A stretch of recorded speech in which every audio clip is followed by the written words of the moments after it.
Salut, c'est Mathieu de blog Transformation Physique, un blog pour ceux qui veulent encore muscler et en bonne santé. Et bienvenue dans cette nouvelle série de vidéos.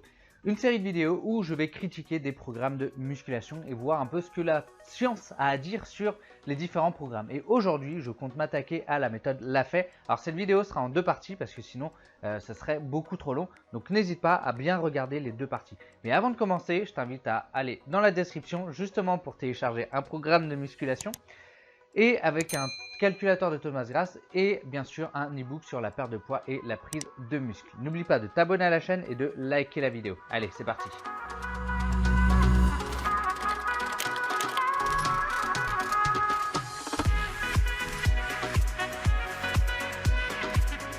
S'il y a bien une méthode de musculation qui a fait couler beaucoup d'encre, c'est la méthode Lafay. Il y avait même une guerre sur les forums entre les fonteux et les Lafayens, comme ils se faisaient appeler. Et finalement, moi, cette méthode, je l'ai faite. J'ai commencé par ça et beaucoup de gens qui sont allés en salle ont commencé par cette méthode Lafay.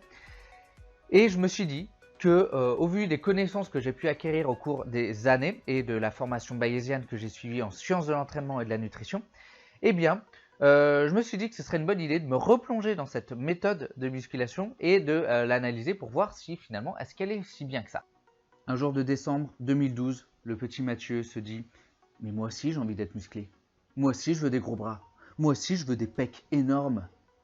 Moi aussi je veux impressionner toutes les meufs. » Bon, finalement tout ça c'est un peu raté, mais bon, je ne savais pas à cette époque. Et là je me suis dit que j'allais me lancer dans la quête du muscle. Et comme tout débutant qui se respecte, qu'est-ce que tu fais? Eh ben, tu vas sur Google et tu tapes comment devenir musclé. Et là, c'est tout un monde qui s'ouvre à toi. Tu tombes sur des forums, on te dit qu'il faut que tu t'inscrives dans une salle ou qu'il faut que tu achètes du matos. Mais problème, j'avais un temps, pas d'argent, j'habitais chez mes parents. Et tout ça, c'était compliqué. J'avais pas de quoi m'acheter du matos et j'avais pas de salle autour de chez moi.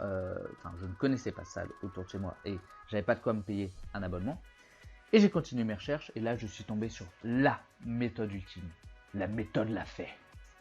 Cette méthode de musculation a été développée par Olivier Lafay et il soutient que c'est la méthode ultime. Il appelle ça le protéosystème et il dit qu'en 2 à 3 heures de musculation par semaine avec sa méthode, tu vas prendre beaucoup plus de force, être beaucoup plus endurant, beaucoup plus souple que si tu faisais 6 à 8 heures de musculation en salle, donc avec des poids par semaine.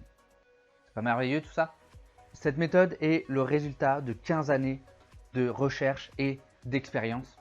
Et à ça s'ajoutent des photos d'avant-après hyper impressionnantes.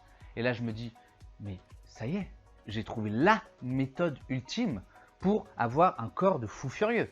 Et bien, ni une ni deux, je me procure le bouquin et je m'y mets. C'est vraiment une méthode complète au poids de corps, sans matériel. Ce qu'il faut, c'est des chaises, des meubles et si on veut, c'est pas obligé, une barre de traction. La méthode se découpe en fait en 13 niveaux, avec un premier niveau qui sert de niveau d'évaluation.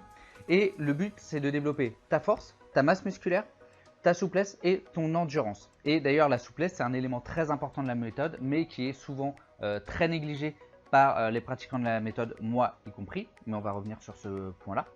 Et elle vise aussi bien le développement du haut du corps que du bas du corps pour éviter des déséquilibres. Et il préconise 2 à 3 séances par semaine maximum. Et quand tu as fini, il te donne des moyens de continuer ton entraînement pour continuer d'évoluer. Alors je te mets en avant-après juste ici. Moi j'ai pratiqué la méthode Lafay pendant 6 mois quand j'ai commencé. J'ai pas été très loin, j'ai été que jusqu'au niveau 3. Mais je trouve que les résultats sont plutôt pas trop mal. Et après 6 mois de méthode Lafay, j'ai fini par aller à la salle de musculation et je ne l'ai jamais quitté depuis. Alors la méthode Lafay, c'est une méthode quand même assez précise, il faut vraiment respecter à la lettre ce qui est préconisé comme les temps de pause, les exercices, les temps d'exécution, etc. Alors il y a 110 exercices dans la méthode, en réalité il n'y a pas vraiment 110 exercices parce que c'est surtout des variantes d'exercices qui permettent de les rendre de plus en plus difficiles. Le gros avantage des exercices de la méthode Lafay, c'est qu'ils sont en chaîne cinétique fermée. Ça signifie qu'en fait c'est ton corps qui se déplace et ce n'est pas la charge qui se déplace. Par exemple, lorsque tu fais des pompes, tu vas pousser contre le sol et c'est ton corps qui va se lever. Donc là, tu es en chaîne cinétique fermée. Si tu fais un développé couché sur le banc, là, tu es allongé et tu pousses la charge et c'est la charge qui se déplace. Et là, tu es en chaîne cinétique ouverte. Alors tu vois peut-être pas en quoi c'est un avantage, mais les exercices en chaîne cinétique fermée permettent une meilleure mobilité au niveau des articulations et du coup diminuent aussi le stress sur celles-ci. Si on prend l'exemple des pompes, tu vas avoir tes scapulas qui vont être, c'est-à-dire tes omoplates qui vont être libres. Okay, quand tu fais un développé couché, bah là elles ne sont pas libres, elles sont bloquées par le banc. Ce qui fait que on rencontre souvent des pratiquants qui, à force de faire du développé couché, finissent par avoir des douleurs aux épaules. Et c'est un problème qu'on va beaucoup moins rencontrer quand on va faire des pompes. L'autre avantage, c'est la transférabilité de la force.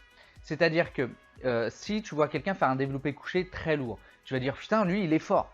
Mais en fait, ça n'a pas de sens de dire ça parce que il faut dire qu'il est fort, mais au développé couché. Parce que cette force au développé couché n'est pas forcément transférable sur d'autres mouvements. Pourquoi? Parce que la force, elle est composée de deux choses. Déjà, des adaptations neuronales et des adaptations physiques. Donc, adaptation physique, c'est gain de masse musculaire. Si ton gain de masse musculaire, lui, il va être utile pour tous les mouvements, l'adaptation neuronale, elle est spécifique vraiment au mouvement en lui-même. Et donc, très peu transférable sur d'autres mouvements. Et en fait, les exercices à chaîne cinétique fermée ont un niveau de transférabilité de cette force qui est supérieur aux exercices à chaîne cinétique ouverte. Je pourrais te citer par exemple cette étude qui a comparé les effets sur un saut de l'entraînement au squat et de l'entraînement à la presse. Et le résultat est que les pratiquants qui ont fait du squat ont eu de meilleurs résultats sur le saut que les pratiquants faisant de la presse. Et le résultat serait dû justement à ces adaptations neuronales qui permettraient une meilleure transférabilité suite à un entraînement de squat plutôt qu'un entraînement à la leg press. Par contre, tout n'est pas rose au niveau des exercices de la méthode, simplement parce qu'il y a des tractions nuque. Tout ce qui va être traction nuque et tirage nuque, c'est énormément pratiqué en salle aussi, hein, c'est horrible, je crise les dents quand je vois ça. Mais au final, ça augmente pas ton activation musculaire par rapport aux versions classiques devant. Donc déjà, rien que pour ça, il n'y a pas forcément d'intérêt à le faire. Mais par contre, tu augmentes aussi le stress énormément au niveau de tes épaules, ce qui risque en fait d'entraîner des blessures. Donc au final, en fait, il n'y a aucun intérêt à faire ce genre d'exercice. Un autre souci qui est rencontré par beaucoup de pratiquants de la méthode, c'est au niveau des dips, parce qu'il y a énormément de dips dans la méthode. Elle se base sur les pompes et les dips, j'ai l'impression principalement. Et le souci, c'est que tu peux développer des douleurs au niveau du sternum. Et ça a été mon cas, et ça a été aussi un des facteurs pour lesquels j'ai arrêté la méthode. Parce que quand tu commences la méthode Lafay, souvent c'est des gens jeunes qui sont adolescents. Bon, moi j'avais 20 ans, mais... Et le sternum s'ossifie en fait assez tard. Ce qui fait que lorsque tu vas faire des dips, en fait tu peux provoquer des douleurs au niveau du sternum qui n'est pas encore assez ossifié. Maintenant, on va parler des temps de pause dans la méthode Lafay. Parce que s'il y a bien quelque chose de très précis, c'est les temps de pause qui vont de 25 secondes la plupart du temps à 1 minute 30 et jusqu'à 3 minutes en fonction du niveau et des exercices. Alors, on entend souvent, même en salle, que non, il ne faut pas plus de 30 secondes pour prendre du muscle, ou alors c'est non, moins de 3 minutes, tu ne prendras jamais de muscle.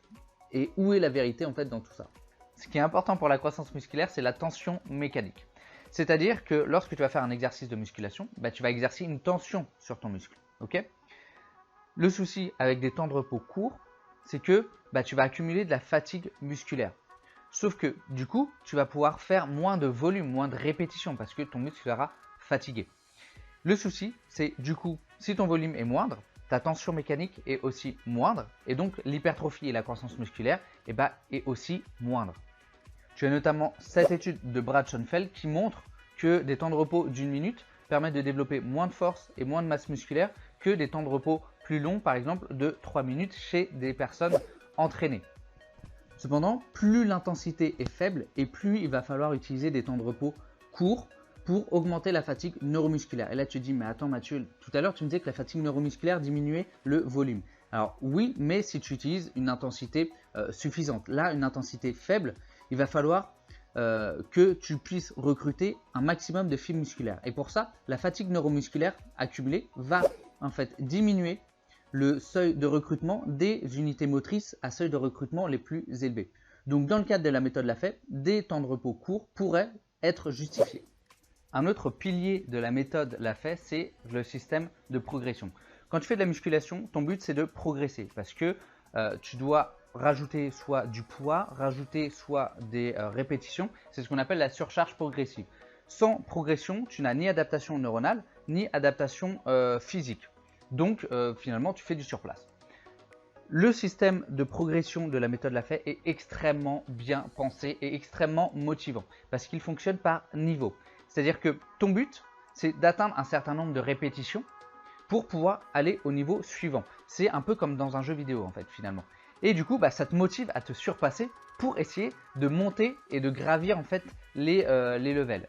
Par exemple, le système de progression, tu vas devoir faire le lundi 5 séries de 10 dips. Si tu réussis, la prochaine fois, tu devras faire 5 séries de 11 dips et ainsi de suite à chaque séance. Et au bout d'un certain nombre de dips atteints, soit tu augmentes au niveau de la variante, une variante plus difficile, soit carrément tu augmentes de niveau. Chaque système de musculation doit se baser sur un système de progression. Et pour ça, la méthode est vraiment bien et le système de progression n'est pas mauvais. Mais il peut être amélioré. Le souci du système qui présente, c'est que le fait de faire le même nombre de répétitions à chaque série fait que la première série est très facile, sauf que la dernière série est extrêmement compliquée. De plus, pour maximiser la prise de masse musculaire, l'idéal c'est d'être proche sans jamais arriver à l'échec. Donc globalement de rester à 1 à 2 répétitions de l'échec. Le souci c'est que sur les premières séries, tu es potentiellement plus loin que 1 à 2 reps de l'échec. Et sur les dernières séries, potentiellement, tu es carrément à l'échec. Alors, il y a aussi toute une partie sur l'alimentation dans la méthode Lafay, qui est expliquée dans le premier livre et aussi dans un livre spécial sur la nutrition. Je ne vais pas t'en parler ici, mais si jamais ça t'intéresse, dis-le moi en commentaire et je te ferai une vidéo sur la partie nutrition de toute la méthode Lafay.